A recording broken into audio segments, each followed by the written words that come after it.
This is how I successfully negotiate repairs for all of my buyers. So the key here is to have your inspection as soon as you go pending so you can utilize the rest of your contract calendar days.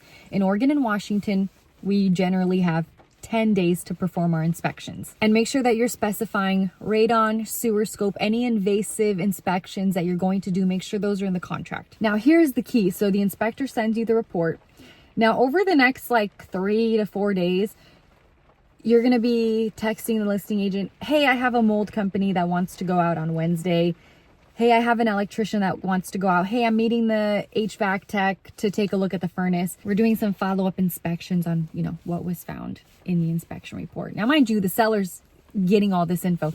Hey, they're going to come back Wednesday. They're going to have the electrician and the mold company go out, look at the crawl space and the attic and bedroom 3. Now this next part's going to vary based on how much your buyer wants the home. So scenario 1, you had the inspection, it was terrible, your buyer wants to cancel. At this point, I would just be like, hey, let's just throw out the most outrageous repair request with a price reduction and a credit and seller to replace the roof and re-pour a new foundation. I don't know, because they're probably going to say no. And then you can cancel anyways. And if they said yes, then that's a win. Scenario 2, they want the home, but only under certain conditions. That's going to be a different negotiation. Scenario 3, they really want the home, which has been my experience. They really want the home. Let's see what we can get. And I hope we get something. And if not, it is what it is. Because lately, at least in the Portland market, it had been a little bit competitive. It is slowing down a little bit, which is good for us and all of our buyers. I digress. So now that you've primed them with all these professionals in their home and now they think, oh, shoot, what the heck's wrong with our home?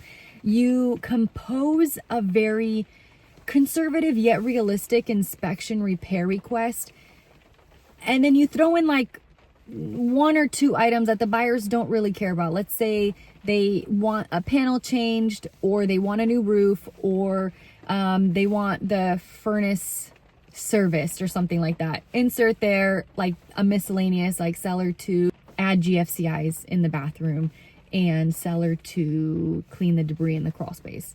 That way, when they counter or when they want to negotiate or when they say absolutely not, we're not doing all of this stuff, you can acquiesce or you can let go of a little bit if the seller gives a little bit. So it looks like you're negotiating, but you're really still protecting the things that are important to your buyer, but also willing to negotiate in the eyes of the seller, because that's all they want. They just want to feel like, oh, we're winning something, we're negotiating. Now, don't come at me with the never split the difference, 50-50, don't negotiate. Real estate is an art, and there's a certain way that it should be done. It's like a little dance. Now, this is the winner. This is the winner. When I send my repair request, I never send a repair request without calling the agent, talking them through it. In my career, I think I've had 3 agents just send me a repair request or a 35R via email with an explanation and never called me. And I'm like, that's kind of weird. But I always call and I always finish with, if your seller signs this, my buyer's inspection contingency is satisfied and we are on our way to close. Now, you know that by agreeing to the repairs, the inspection contingency is satisfied. You already know that. But you repeat it. And then after the phone call, you write an email. Thank you so much for chatting me. Please see attached. If your seller signs, my buyer's inspection contingency is satisfied. Especially if your repair request is pretty modest and it's not worth it for them to fight over something really small. And I've been on the other side as a listing agent where the buyers asked for something so small and my seller said no, and they pushed back, and so I pushed back, and then we rejected, thinking we were going to counter back and forth. You guys, they terminated. So if it's something really small that you could just accept as opposed to getting a termination, I did everything I could to save that deal. That was maybe 2 years ago, and I'm still talking about it.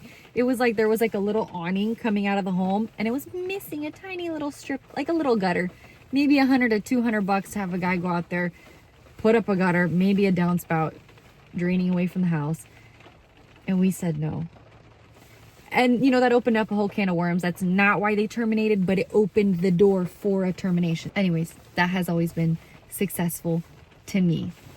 Inspection, multiple professionals through the home afterwards, a great repair request with 1 or 2 items that we don't really care about that we're willing to let go. And then my tagline, sign, and the inspection contingency is waived. Satisfied.